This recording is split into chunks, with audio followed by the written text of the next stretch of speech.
There was an old woman sitting alone on a bus stop bench in the middle of a storm, and nobody, not a single person rushing past with their umbrellas and their grocery bags and their somewhere to be, stopped to ask if she was okay. Nobody except Nadia. But that comes later. First, you need to understand who Nadia was, and what kind of life she was living before that Thursday evening changed everything.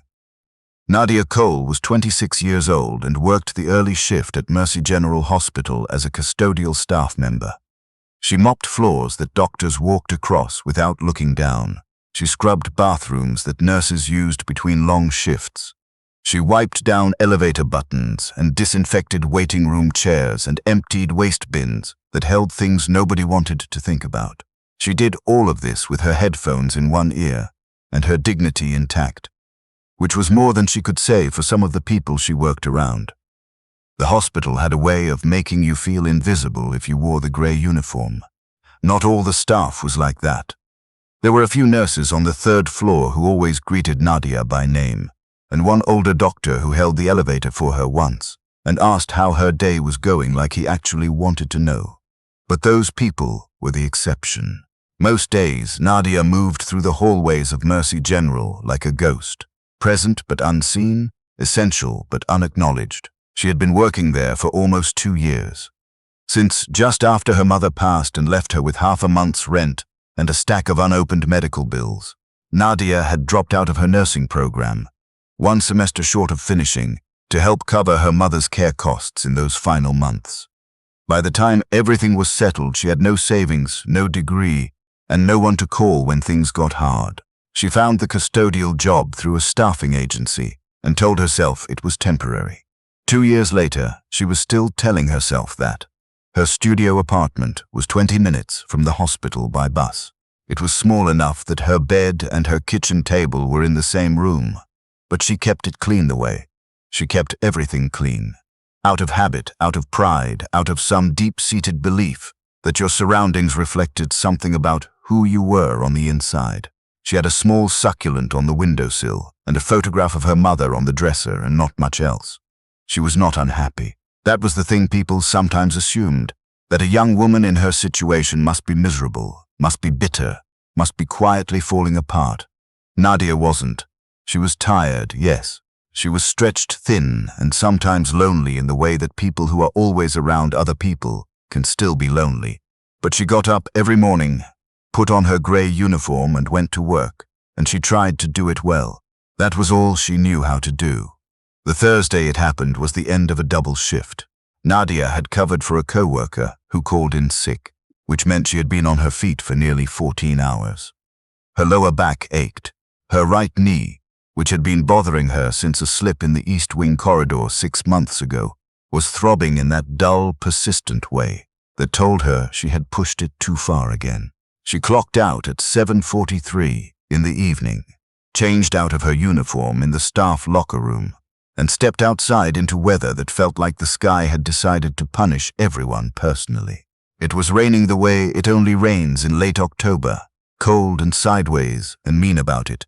The kind of rain that found the gap between your collar and your neck, no matter what you did. Nadia pulled her jacket tighter and started toward the bus stop on the corner of Meridian and 5th, her head down, her sneakers already soaked through. She almost walked right past the woman. The bus stop had a partial shelter, 3 walls of scratched plexiglass and a metal roof that directed the rain in a sheet right off its edge, so that anyone sitting on the bench beneath it was not exactly dry but was at least not being rained on directly from above. The woman was sitting at the far end of the bench. She was old, somewhere in her late 70s, Nadia guessed, though it was hard to tell in the low light. She was wearing a pale blue cardigan and a pair of dark slacks and shoes that looked like they belonged inside, not out here. No coat, no umbrella, no bag that Nadia could see. She was not crying. She was just sitting very still, looking at the street in front of her, with an expression that Nadia could not immediately name. It wasn't distress exactly. It was more like confusion, the deep, disorienting kind that comes not from forgetting where your keys are, but from forgetting, for a moment, where you are. Nadia stopped. She stood there for a second, her bus pass already in her hand, telling herself that someone else would handle it. that there were people better equipped for this, that she was exhausted and wet and had nothing left to give tonight. She thought about her bed. She thought about the leftover soup in her refrigerator. She thought about how her knee was going to feel tomorrow morning if she didn't get off it soon. Then the woman turned her head and looked directly at Nadia, and whatever was in that look made the decision for her. "Ma'am?" Nadia stepped under the shelter. "Are you okay?" The woman blinked. "I'm trying to remember which way is home," she said. Her voice was clear and calm, like she was discussing something reasonable. "Do you live nearby?" "I think so." She paused. "I was walking. I do that sometimes, in the evenings. But then it started raining and I sat down, and now I can't quite." She stopped, looked at the street again. "I can't quite remember." Nadia glanced around. The street was busy enough. Cars, a few pedestrians hunched under umbrellas, but no one was paying attention to this bench. No one was looking for an elderly woman in a blue cardigan. "Do you have a phone with you? Or a family member I could call?" The woman patted the pockets of her cardigan slowly, methodically, like she was going through a mental checklist. "I don't have my phone. I usually just walk in the neighborhood. I didn't expect to go so far." She looked up at Nadia. "I'm not a foolish woman, you know. I just sometimes things slip." There was something in the way she said it, not embarrassed, not defensive, just honest, that made Nadia's chest tighten. "What's your name?" "Loretta," the woman said. "Loretta Webb." "I'm Nadia. Can I sit with you for a minute, Loretta?" Loretta nodded, like this was a perfectly sensible thing to do. Nadia sat down on the bench next to her and tried to think clearly. The woman didn't appear to be in medical distress. Her color was okay. Her speech was coherent. She wasn't showing any signs of a stroke or a fall injury. But she was confused and cold and sitting alone in the rain at nearly 8 o'clock at night, and that was enough. "Do you remember your address?" Nadia asked. "Any part of it? The street name? The neighborhood?" Loretta thought about it. "Elmwood," she said, then shook her head. "No, Elmhurst. I think it's Elmhurst." She pressed her lips together. "I have a son. He would know." "What's your son's name?" "Daniel." She said it like it steadied her. Daniel Webb. Nadia did not know the name. She worked at Mercy General, not at whatever company Daniel Webb ran, and the name meant nothing to her. She typed it into her phone search to see if there was a contact she could find. Some business listing. Something. But the signal was weak, and the results were slow, and the bus was going to come in 4 minutes, and Loretta could not sit out here all night. "Loretta," Nadia said, "my apartment is about 20 minutes from here. I want to get you inside and warm, and we can figure out how to reach your son from there. Is that okay with you?" Loretta looked at her for a long moment. Not suspicious exactly, but measuring. "You work at that hospital," she said, nodding at the building behind them. "I do. Are you a nurse?" Nadia hesitated for only a second. "No, ma'am, custodial staff." Loretta nodded slowly. "You have kind eyes," she said, as if this settled the matter entirely. "All right." Getting Loretta onto the bus and off again, and up the 2 flights of stairs to Nadia's apartment took longer than usual. But Loretta moved carefully and held the railing, and did not complain once. Nadia got her settled on the couch with a blanket and put the kettle on and found a pair of dry socks that were 3 sizes too big, but warm. She heated the leftover soup, chicken and white bean. She had made it on Sunday, and brought it over with a piece of bread. Loretta ate like someone who was hungrier than she had realized. She didn't eat frantically, just steadily, with the focused attention of a person who was raised to finish what was put in front of her. "This is very good," she said. "Thank you." Nadia sat across from her with her own bowl. "Are you feeling a little better?" "Yes." Loretta looked around the small apartment with calm, unhurried interest. Her eyes rested on the photograph on the dresser. "Is that your mother?" "It is." "She was beautiful." "She was." Loretta looked back at Nadia. "Is she gone?" 2 years ago. Loretta was quiet for a moment. "I'm sorry," she said, and she said it the way people who have actually lost someone say it, not as a formality but as something they mean. Nadia's phone had enough signal now. She did the search again, Daniel Webb, and this time the results loaded. She scrolled for a moment, then stopped. The name at the top of the search was Daniel Webb, Chief Executive Officer, Webb Medical Group, a conglomerate of private medical facilities across 5 states. The photograph showed a man in his mid-50s, broad-shouldered, with close-cropped grey at his temples, and the kind of posture that came from a lifetime of being the most important person in the room. Webb Medical Group. As in the parent company of Mercy General Hospital, as in the man whose name was on the letterhead of the memo that had been posted in the staff break room last month about restructuring. As in Nadia's employer's employer's employer.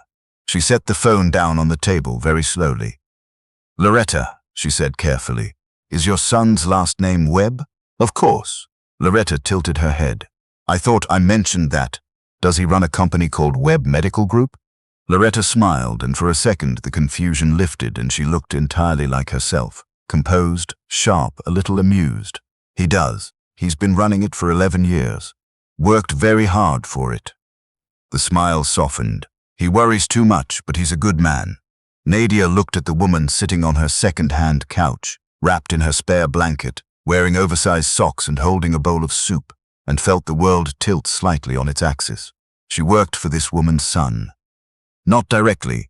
There were layers of management and administration and corporate structure between Nadia's time card and Daniel Webb's desk.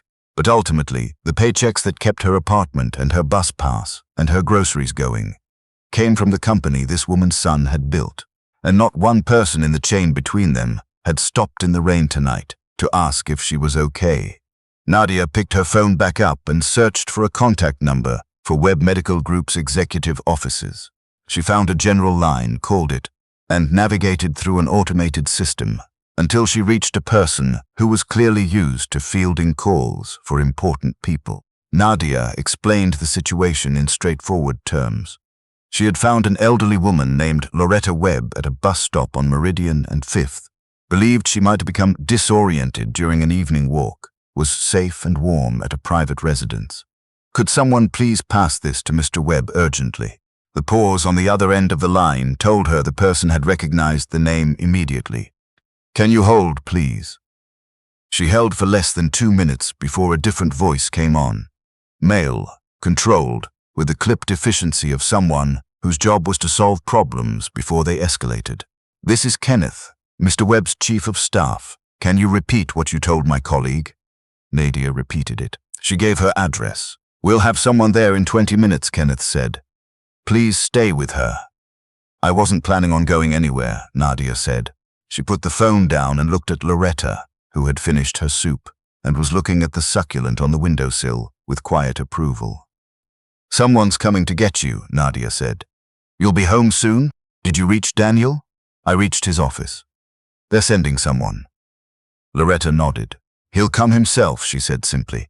"He always does." She was right. It was not 20 minutes but 35 before the knock came at the door, because the rain had slowed traffic.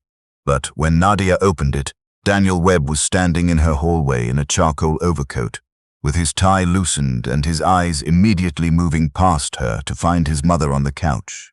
"Mom." He crossed the room in 4 steps and crouched down in front of her, taking her hands in his, looking at her face the way parents look at children who've been lost and found, with relief so intense it looks almost like anger. "I'm all right," Loretta said calmly. "I sat down to wait for the rain to stop and I got a little turned around. This young woman found me and brought me inside." She looked at Nadia. She made very good soup. Daniel Webb stood up slowly and turned to look at Nadia. He was tall in the way that men who have occupied rooms of consequence for a long time are tall, not just in height but in the way he filled the space. He looked at her the way she was used to people not looking at her, which was to say directly, with full attention. "You work at Mercy General," he said. It wasn't a question. Kenneth had clearly briefed him. "Custodial," Nadia said. She had stopped adding apologies to that word a long time ago. He nodded once, slowly. "You brought her home and fed her and kept her warm and called us." "It wasn't. It was the right thing to do." "A lot of people know what the right thing is," Daniel Webb said. "Not as many of them do it." There was a woman with him, part of his staff, Nadia assumed, a woman in her 40s with efficient eyes who was already helping Loretta to her feet and collecting the borrowed blanket. Kenneth was there too, she realized, standing just inside the doorway, holding an umbrella. "I want to have someone from HR contact you," Daniel said, "about your position." Something cold moved through Nadia's chest. I haven't done anything wrong. No. He looked briefly confused, then his expression cleared. I mean to improve it, not to address it. He paused. If you're willing. Nadia looked at him for a moment. She thought about the 2 years of double shifts, the knee that didn't quite heal right, the nursing program she had left with 1 semester to go, the loan payments she was still making on credits she never finished, the stack of her mother's bills she had finally paid off just 3 months ago. I'm willing, she said. Loretta, on her way to the door with the woman's assistance, turned back. Nadia, she said. Yes, ma'am. You have your mother's eyes. She said it simply, matter-of-factly, and then she was gone. Nadia stood in her small apartment and listened to the rain, which was quieter now, thinning out to something gentle. She sat on the couch where Loretta had sat and looked at the photograph on the dresser and thought about what it meant to do the right thing in a moment when nobody was watching and nothing good was promised in return. She had not stopped because she expected anything. She had stopped because the woman was alone in the rain and it was wrong to keep walking. But the world had a way of noticing the things you did when you thought no one was looking. 3 weeks later, Nadia walked back through the doors of Mercy General in a different capacity entirely. The HR meeting had happened the week after that night, followed by a conversation with the nursing education department, followed by a call she did not expected from an administrator who told her that Webb Medical Group had a program, small, quietly funded, for employees who had left healthcare education for financial reasons and wanted to return. It covered tuition. It paid a stipend during clinical hours. It asked only that the recipient commit to a term of service at a Webb facility afterward. Nadia's enrollment paperwork was completed before the end of the month. She still saw Loretta occasionally in the months that followed. Not formally, just the way things sometimes worked out when people became part of each other's stories. Loretta would come to the hospital for her routine appointments, and she would stop by wherever Nadia was studying or working that day and ask how she was getting on. She always brought something, sometimes a small container of food, sometimes a book she thought Nadia might like. Once she brought a cutting from a plant she said had been in her kitchen for 30 years, and Nadia put it in a small pot next to the succulent on the windowsill. It grew. Daniel Webb became, over time, the kind of person Nadia interacted with occasionally at the edges of professional contexts. A hallway nod, a brief acknowledgement at a staff event.